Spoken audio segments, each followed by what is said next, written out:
हम लोग देखिए वेन डायग्राम पढ़ रहे हैं और वेन डायग्राम देखिए ऐसे दरअसल 2 टाइप्स का होता है। एक वेन डायग्राम पहला टाइप्स का हम लोग 2-3 वीडियो हम बना चुके हैं, उसे आप लोग भली भांति अच्छे तरह से देख लेंगे। एक होता है कि वर्ड दिए रहेंगे, उससे आप लोग को ग्राफ सेलेक्ट करनी रहती है, ग्राफ आपको चयन करना रहता है कि इसमें से कौन सा डायग्राम उस शब्द के लिए उचित है। एक दूसरे तरह के वेन डायग्राम होते हैं जिसे डिजिट वेन डायग्राम कहते हैं, जिसमें देखिए इस प्रकार से आपको फिगर दिए रहेंगे, फिगर के अनुरूप आपको आंसर करना है। तो आइए आज हम लोग डिजिट वेन डायग्राम का कुछ प्रैक्टिस करते हैं जो विगत विभिन्न परीक्षाओं में पूछे गए हैं, जो आने वाले एग्जामिनेशन की दृष्टि से काफ़ी इम्पोर्टेंट है। हम लोग आज का पहला क्वेश्चन आ गया है। देखिए यहाँ पर कहता है आप लोग को कि जो त्रिभुज है ये सृजनात्मक को सूचित करता है, वर्ग जो होता है सुस्त को इंडिकेट कर रहा है, वृत्त आपका बुद्धिमान को सूचित कर रहा है, द्योतक है। पहला क्वेश्चन आप लोग से कह रहा है कि कौन सृजनात्मक एवं सुस्त दोनों है, मतलब सृजनात्मक भी होना चाहिए एवं सुस्त भी होना चाहिए, लेकिन बुद्धिमान नहीं होना चाहिए। तो सबसे पहले बात कि बुद्धिमान को इंडिकेट कर रहा है वृत्त, बुद्धिमान को कौन इंडिकेट कर रहा है? वृत्त। तो इसमें से जो लेटर वही आंसर होगा जो वृत्त में नहीं होगा। तो इसका मतलब बी आंसर, बी भी नहीं होगा, डी भी नहीं होगा, ई भी नहीं होगा, जी भी नहीं होगा। क्यों नहीं होगा?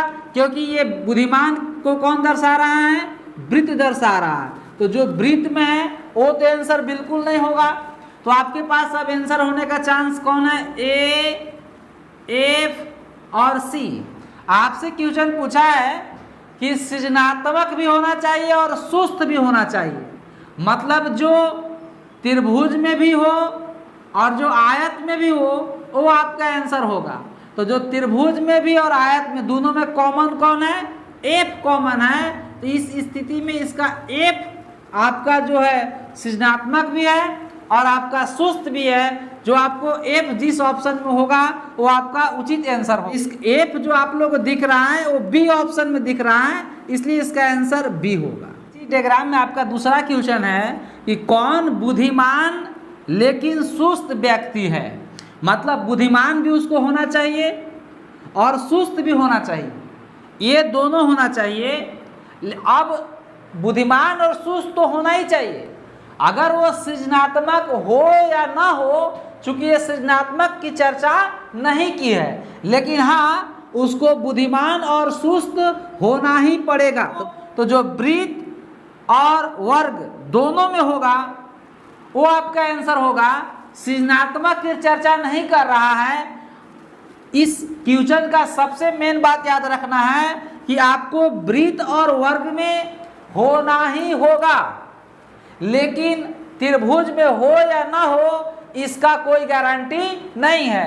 तो आप देखिए कि वृत्त और वर्ग में कौन है?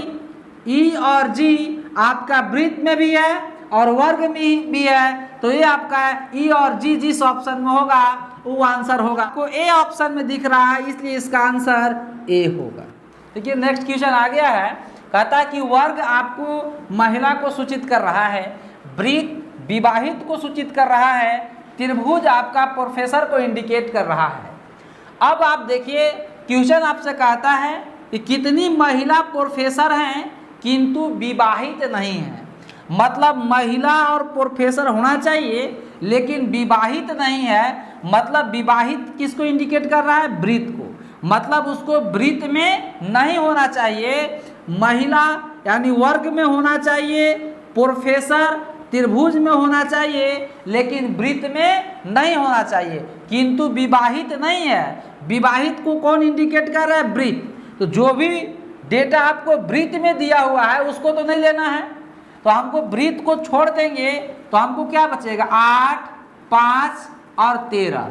लेकिन यहाँ पर बोला है कितनी महिला प्रोफेसर हैं, मतलब महिला और प्रोफेसर दोनों होना चाहिए।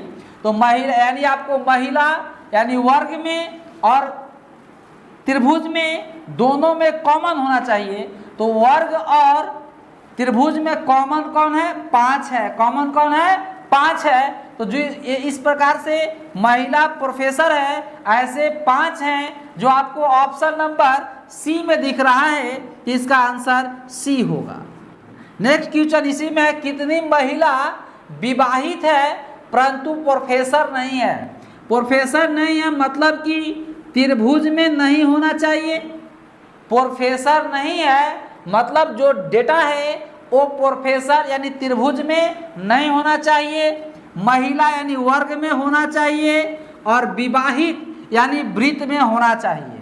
तो सबसे तो पहले बात, जो भी डेटा हमको ट्राइंगल में दिया है उसको हम लोग काट देंगे। तो ट्राइंगल को छोड़ के बात करेंगे, तो ट्राइंगल को छोड़ देंगे तो कौन कौन अंक बचेगा आपका, 8, 6 और 9। इसके बाद हम लोग अब बात करेंगे महिला और विवाहित, मतलब जो वर्ग और वृत्त में कॉमन है उस पर बात करेंगे।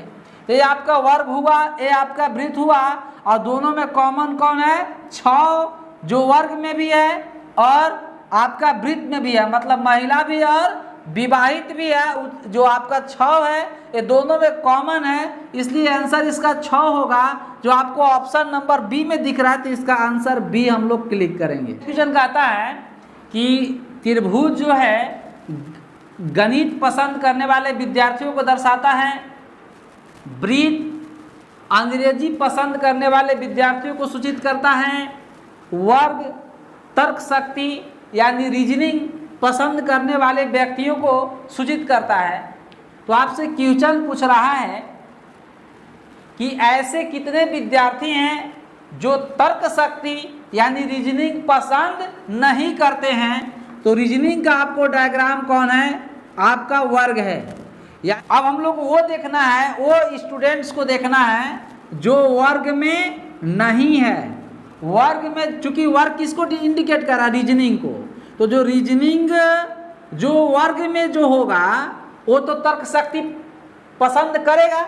हमको तर्क शक्ति नहीं पसंद करने वाला चाहिए, तो मतलब जो भी डेटा वर्ग में है उस पर तो हम लोग समय गवाएंगे ही नहीं, क्योंकि जो भी आंकड़ा वर्ग में होगा वो तो तर्क शक्ति पसंद करेगा ही करेगा। तो हम लोग वर्ग का छोड़ के बात करेंगे, तो वर्ग के बाहर है 15 और 12। तो वर्ग जो तर्क शक्ति नहीं पसंद करते हैं वो 15 + 12 कितना हो जाएगा, 27 विद्यार्थी ऐसे हैं जो तर्क शक्ति पसंद नहीं करते। ऑप्शन नंबर आपका बी में दिख रहा है, इसका आंसर बी होगा। क्वेश्चन आ गया है, कहता है कि वर्ग जो है वो ग्रामीण, वर्ग में जो है वो ग्रामीण लोगों को दर्शाता है। जैसे 3 है, 4 है, 5 है, 6 है, 2, जो भी वर्ग में है वो ग्रामीण लोग को दर्शा रहा है। त्रिभुज में शहरी लोग को दर्शा रहा है, आयत में भ्रष्टाचारी लोग को दर्शा रहा है, वृत्त जो है आपको कर्मचारी को दर्शा रहा है। तो क्वेश्चन आपसे ये पूछ रहा है, आरेख में कौन शहरी भ्रष्टाचारी कर्मचारी है। मतलब आपसे ग्रामीण का कोई चर्चा नहीं किया है, ग्रामीण का चर्चा नहीं किया है। तो हम लोग वर्ग में जो फिगर है, जो डिजिट है, वर्ग में जो डिजिट है उस पर तो हम लोग देखेंगे ही नहीं। तो वर्ग के बाहर हम लोग देखेंगे, तो वर्ग के बाहर में आपको 7, 8, 9, 11, 12, लेकिन शहरी भ्रष्टाचारी कर्मचारी तीनों चाहिए। शहरी भ्रष्टाचारी और कर्मचारी तीनों होना चाहिए। तो में आपका कॉमन कौन है, 9 जो है ये आपका त्रिभुज में भी है, आयत में भी है और वृत्त में भी। अगर हम लोग 8 की बात करेंगे तो 8 आपका फिर त्रिभुज में नहीं होगा।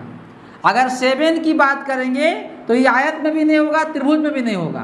तो 9 जो है ये तीनों त्रिभुज में भी, आयत में भी और वृत्त में भी है। तो इसका आंसर देखिए 9 होगा। आपको ऑप्शन नंबर 2 में दिख रहा है, इसका आंसर 2 हो जाएगा। देखिए नेक्स्ट डायग्राम को आपको भारी भांति अध्ययन करना है। ये देखिए दलाल को इंडिकेट कर रहा है, ये आपको मालिक को दर्शा रहा है, ये कार्यकर्ता को दर्शा रहा है। तो प्रश्न आप लोग से ये पूछा है कि निम्नलिखित आकृति में कौन जो है मालिक, दलाल और कार्यकर्ता जो तीनों को निरूपित करती है, उस क्षेत्र को पहचानिए। क्षेत्र में उसको, उस आकृति को पहचानना है जो मालिक, दलाल और कार्यकर्ता जो तीनों को दर्शा रहा है, तीनों को निरूपित कर रहा है। तो ये क्षेत्र जो है ये क्षेत्र वाले आदमी मालिक भी हैं, दलाल भी हैं और कार्यकर्ता भी हैं।